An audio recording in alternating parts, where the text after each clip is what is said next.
So I'm doing another live stream today. Thanks for joining me, those of you that are on right now. I wanted to do this live stream. I want to do like more live streams. I did one like 2 weeks ago for those of you that caught it, breaking down an A10 attack with the JTAC and stuff.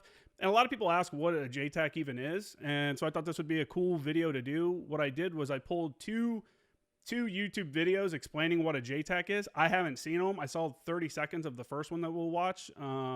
But I'm going to let those play and then kind of talk about, add context to it or, try to clear things up. For those that don't follow the podcast, I am a former Marine JTAC Evaluator. I served with 10th Marines. I went with 10th Marines. I deployed with 3rd Battalion, 6th Marines as a fires chief in 2011. Came back, became a JTAC. Spent half my career as a JTAC. My first deployment as a JTAC was with a Afghan National Army advisor team in Sangin. And then following that, I got assigned to 1st Anglico as assault chief. And then I got my JTAC Evaluator qualification there. So anyways, I thought this would be interesting to check out.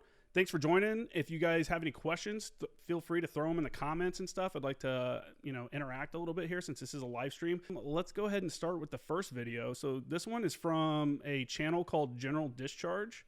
And I've heard of this channel. I've seen it before, but I've only watched a couple videos from them actually. And I think really with this channel, they're one of the first ones that maybe one of the first ones that kind of gave an insight to different jobs and job fields. If you haven't seen it, check out their channel. For both of the videos I'm going to play, the link is in the description. But let's go ahead and check this one out. Discharge here. If this is your first time with us, our voices are disguised so we can give you information on just about anything without being detected. Today's video is going to be discussing JTACs, which stands for Joint Terminal Attack Controller. We're going to be going over their training, what they do, and who they are. So sit back, relax, and enjoy the video. Before we jump into it, make sure real quick, I do believe without having seen the actual video, I believe this one does focus on just the Air Force side. I was a Marine JTAC, so, I'll try to fill in some gaps there as I can. The second video is an Anglico specific video from a different channel, but let's continue with this one. Be sure to take a moment and show us some love and support by liking our video and subscribing to our channel. Your support is our lifeblood. Do not hesitate to ask us questions in the comments section below. We check everything. A JTAC refers to a qualified service member who directs the action of combat aircraft engaged in close air support and other offensive air operations from a forward position. Keep in mind, JTAC is not a military occupation. It is a certification or qualification. A lot of different military specialties can become JTACs. Navy SEALs, SWCS, Recon Marines, Raiders, Anglico Marines, Green Berets, 13 Foxtrot Army Rangers, TAC-Ps, CCTs, we can go on and on. Lucky for you, we have videos on literally every single... Yeah, so he's right there, like in the Marine Corps, when I left, and I believe it's still like this right now, every 0861 Fire Support Marine MOS, every sergeant in that MOS will get screened for TACP school. And then some of them will go, and then some of them will pass. So it's not a guarantee that you even get to go. Someone asked me on the other day on I think a YouTube comment maybe, or maybe Reddit. Anyway, if Marine officers, what's the best way to become JTACs or go to Anglico? And it's literally an artillery job. They go become an artillery officer in 0802. And then you do that as a B billet. So most artillery officers don't even get to become a JTAC. Very few do. And then once you get it, you only really keep the certification while you're at Anglico. Some kind of maintain it later on. They try to work some deals to keep their qualifications up, but a lot of them lose their certification. Same thing happens for anyone that moves outside the MOS. Let's say you get pulled for recruiting duty. You can lose your certification because you've gone so many months and then maybe years without talking to any aircraft, dropping any bombs and stuff like that. So to maintain that qualification as a JTAC, a lot of times you'd have to go back through a course, even if it's an expedited one, to get like a refresher. But let's keep going. Single one of those that we just mentioned. So after this video is over, go check them all out, especially if you're new to the channel. Fun fact as well, Navy Riverines have JTACs. The more you know. All 4 service components of the United States Special Operations Command have JTACs, but each branch has their own prerequisites. These generally all have to deal with if someone has a hand in a soft community or is mission essential to where they can become a JTAC. It's not like a cook or an admin guy can just request to become a JTAC. There has to be a legitimate need for it. There are a few. Yeah, a lot of that has to do with school seats. You know, if there's no school seats to send guys, we got to prioritize who needs to go and who's most likely to pass. The reason in the Marine Corps that the 0861s, the fire support men and the fire support Marines, they go do that is because their whole job is target location, which is one of the main aspects of being a JTAC. You know, they've spent all the way up from private or PFC to sergeant learning target location and doing call for fire and working with fire support, understanding the timings. So it makes a little bit more sense for those guys to go. And then they start sending out, like they said, snipers, recon, stuff like that as seats become available. So Different schools where JTACs can become certified in. One of them is SOTAC, which stands for Special Operations Terminal Attack Control Course, which members of Special Operations units may attend. SOTAC, which is about 4 weeks long, involves high explosive bombs dropped from aircraft streaking through the sky thousands of feet above, providing close air support to ground troops. The course is offered roughly 6 times each year or more and trains students to conduct precise close air support missions involving the control of multiple aircraft flying at different altitudes and approaching from various directions. All bombing and firing missions take place over Yuma Proving Ground on an approximately 35 square mile zone located a mere 25-minute drive from SOTAC's classroom facilities. Here's a picture of the fiscal year 20 SOTAC class schedule for your viewing pleasure. At the end of the day, if you're interested in becoming qualified as a JTAC, make sure you find yourself in a community where it is an actual possibility. We will leave a link in the description to Joint Publication 3-09, which is about joint fire support, and within it mentions JTACs and everything to do with close air support. Give it a look when you. yeah, so SOTAC, like he said, that's the Special Operations course. Interestingly enough, we will send MARSOC guys or guys assigned to MARSOC over to SOTAC to get a JTAC qualification, but it's a SOCOM qualification only. So let's say you're a radio operator, like I had a guy on that did this, or a Marine 0861, and you get over there and they need you to become a JTAC, and that's the only school seat available. They send you to that course to get your JTAC qualification through SOTAC. Well, when you leave MARSOC and come back to the regular units, because as a JTAC, as an 0861, you only stay there for 5 years, then you come back to the operating forces.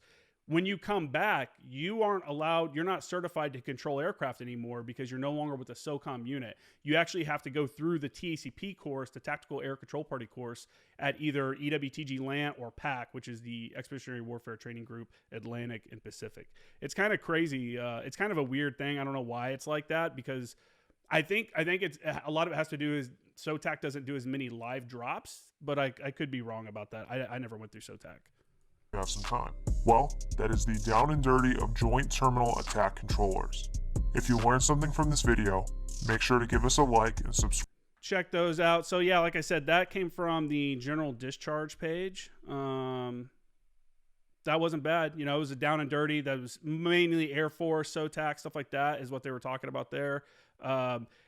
Again, there's like a lot of ways to become a JTAC. You know, when I went to TCP school at EWTG LANT, I was in class with, I think, 2 Raiders, 2 recon guys, which was messed up because the recon guys got told on Friday that they were going to TCP school on Monday. And TCP school is a gentleman's course, but it's a tough course. You know, it's a pretty difficult course if you're not, especially if you've never been immersed in fire support. If they were snipers, maybe that would help out because they do some fire support training with the snipers and stuff like that. But most people don't do a lot of fire support training. So to just get thrown in there like that was a pretty bad deal by their command. Let me see. Jay Fraz says, it's all about the billet and the need. That's how you get the random 06, 03s who got their JTAC seat. Yeah, for sure. Yeah, I knew an 0369. He was a infantry. He was the A Ops chief for 36. He was a JTAC. He had gotten it somehow, like they got a certain amount for the deployment, and there was really no one around. I don't know why, but he got his, and it kind of sucks. I mean, it's cool for those guys because they get to experience that and they get to go, be a JTAC for a little bit. But it also kind of sucks because that's not in their billet for the rest of their career. So they're not messing with that at all. So it's almost like a wasted seat, wasted training. The focus has really got to be on people that are going to do that job for a long time. I know in the Marine Corps, it's been an argument forever about making a primary MOS or making an MOS. They did make it an additional MOS of AD02, but making it a primary MOS because it doesn't make any sense for a guy to become a JTAC, learn all these things, get 5 years of experience or whatever, 3 years of experience, and then go back and you're no longer a JTAC, you're going to go be a fire chief, which is what happens with a lot of guys. It just doesn't make sense. There's a ton of money getting thrown, out the window and stuff from training and stuff like that. So I don't really approve of that, but who am I? All right, let's take a check at this second video. Let's take a look at this second video, unless there's no more questions. Oh, shout out to that 2012 TCP course. Oh yeah, that's right. We did go to school together. Yeah, we helped those guys. I felt bad for them, man. They, their command really kind of screwed them. It was funny because we had some Navy F-18 pilots that were there to get their FAC-A qualification. So they got to go through TCP school to learn how to do the coordination and the call for fires and stuff like that, so that when they're flying around, they can be like a JTAC in the air, which is a FAC-A. And I remember we pulled out the 117s and the guy was like, "Man, this is super heavy." We're like, "Yeah, that's what you carry literally everywhere." And he was like, "What?" He was just, this Navy pilot was kind of blown away. It was hilarious. All right, we're going to go down to the second video, which this is a Anglico one from this channel called Tactical Mode. I've never seen this. I've never even been on this channel before, so let's hope it's pretty good. It's only 2.5 minutes. The mission of the 81st platoon is to provide close, continuous, immediate, indirect fire support to the battalion in the offense and the defense. Corporal Jacob Zart. I'm with Victor 2-1, 81st platoon. Here on San Clemente Island. Dude, San Clemente Island.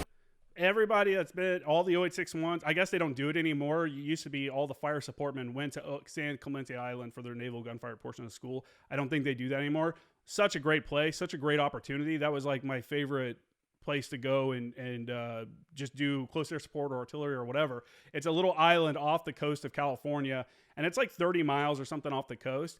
And what's really awesome about it is it gets so dark there. There's no light pollution because you're 30 miles away from the coast, and there's nothing really on the island, and you can just see all the stars and all this stuff. It's a super cool spot. And we would always bring out these guys, 81s. We would bring either from a Victor unit, from an infantry unit, or we'd bring them out from like LAR. LAR would bring out one of their LAVs that have the mortars in the back and shoot for us. We'd bring out artillery.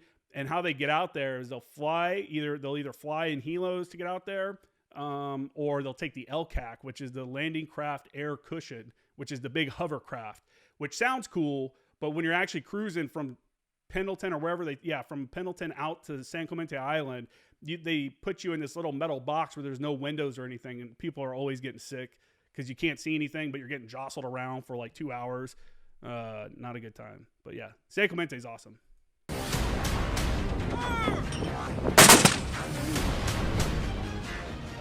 Check that out. See those tablets? That's what really started. I remember in 2013 was when PFIV was the first program that came out, and we started using that for targeting, and it's grown into what they're using now. Just getting more advanced. It's so in Afghanistan, it's crazy because you can we would get imagery from Intel, and they would make these GRGs, which is think of like a Google Earth, but all the if you took a neighborhood, you would mark it off by sectors and then number each house in it, and you could just be like, hey, sector 5 or whatever, building 15. It was like sector Fox, building 15 or whatever it was, and I would have that information. Anybody that had that map data would have it, and the pilots carried it. So when I say that to them, they could just snap to that location real quickly on their map, which made it really improved like time on target and stuff like that. Supporting First Anglico, they are running tags, and we are the IDF agency helping support them call for fire. He's using a laser rangefinder right there. Check out that view. That view's badass. San Clemente Island Range Complex is a really Dude, let's go back. Look at that. That is, you can't beat that. Tell me a range that looks that awesome. The only bad part about San Clemente is when it gets windy.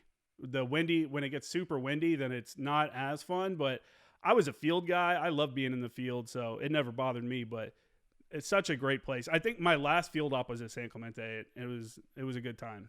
So 81s, they'll bring out mortars, artillery support, and stuff like that for the JTACs, for the FOs, to either suppress air defense artillery, air defense assets from the enemy, or mark targets, or take out infantry in the open or whatever. That is what they'll use those for. Usually when you're doing a TCP shoot, a lot of times they're focusing on using it as marking. And what we'll do is shoot a mark, have the aircraft, we'll give them a correction from the mark, have them hit. This right here looks like a SEAD mission where they're doing the air defense. They're dropping in HE. And what they'll do is they'll drop in high explosives on the air defense asset, while at the same time shooting, not always, but a lot of times shooting a white phosphorus round to mark the target for air. So what we're doing is protecting the aircraft while he's on his ingress, doing the attack, and as he's egressing and pulling away. A really unique training environment. You have the ability to employ fires in a slightly less restrictive manner, so it allows the JTACs a little bit more flexibility to train, and giving them, helping them build their skill set for either exercises or deployments, so that they can better employ a range of assets in support of whatever the ground scheme maneuver is. Captain Ryan Ratcliffe. I'm the Air Officer and Fires and Effects Coordinator for Task Force Ellis. I'm currently here at San Clemente Island overlooking the shore bombardment area. The unique thing about Anglico is that you have a large number of those winged aviators working alongside enlisted and artillery officer joint terminal attack controllers. So you get a really interesting blend. Check out, let me back that up a little bit. I like what he's talking about there, and I'll go into that more. But look at that fog right there on the bottom part of that image. You get that marine layer that rolls in and will just completely, blanket out. You can't see anything out there. It'll be so bad you can't see like 100 feet in front of you. And then you'll just watch this wall of clouds roll in, that marine layer roll in off the coast. What you would do in that in real life is if you knew exactly where your target was, and you'd give a type 2 control to an aircraft, have them drop like a GPS guided ordnance that you don't need to mark it with a laser, or they don't have to see it. Someone did ask me last time I did a video to explain that real quick. And let me go over the type of controls real quick. All right. So type 1 control, there's 3 types of control. You have type 1, type 2, type 3. Type 1 control means I can see the target, I can see the aircraft can see me, and the aircraft can see the target. If any of one of those 3 things are broken, if I can't see the aircraft, or I can't see the target, or the aircraft can't see me, or you can't see the target, then that becomes a type 2 control. That's automatically. It doesn't have to. You can do a type 2 control and have all those things still occur. Like I can see everything. I can do a type 1, but I'm going to run a type 2 because I don't want to deal with the requirements of a type 1. Maybe it's a little busy on the ground. Think about the last live stream video I did with the A-10 and the JTAC doing gun runs. He's in a firefight. He's not necessarily going to be able to see the aircraft and like look up and assess nose geometry, which is what you want to do with a type 1 control. You're watching the aircraft come in, you're assessing his nose geometry, and when you go, yeah, that looks good, you're cleared hot. You give him that clearance. Type 2 control, like I said, any of those things are missing.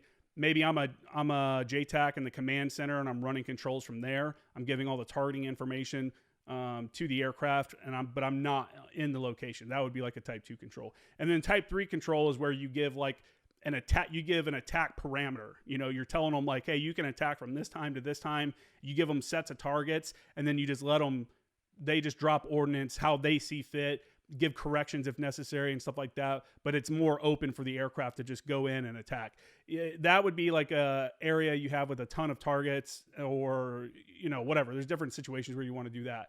Type 1 control would be like, if I need to see the aircraft, maybe I'm doing danger close and he's coming in right in front of me, then I need to see the aircraft's nose geometry to make sure he's not pointing at me when he comes in. Then, that's a type 1. But that may have been confusing. I hope it wasn't, but let's get back to this video. Terminal attack controllers. So you get a really interesting blend of experiences. It provides a unique and very beneficial capability that you might not find anywhere else in the joint services. One of the unique things about this evolution has been our ability to incorporate emerging technology and work alongside our partners' services That in the, looks the like Navy. that's the image for the cover art for this live stream is, I believe, that same thing. It's a long range thermal viewer is what he has right there. And that thing is pretty awesome. You can see pretty far with it. It allows you to do thermal imagery. It allows you to do video, regular color video. And you can also connect, comm gear to it and broadcast, basically live stream what's going on. If your comm guys are good enough like that. I remember our Anglico radio chiefs and then the recon guys that were on the 11th MEU all would like work on that stuff together, would like pass stuff back and forth and, best practices for things like that. But that's a long range thermal viewer. Including Naval Special Warfare as well as the Carrier Strike Group to employ handheld Link 16 in support of their composite training unit exercise. So this has been an awesome opportunity for us to find ways to incorporate this command and control or common operational picture asset that has proven very beneficial in the employment of both Navy and all right. Just kind of cut off right there. Yeah, not a bad one.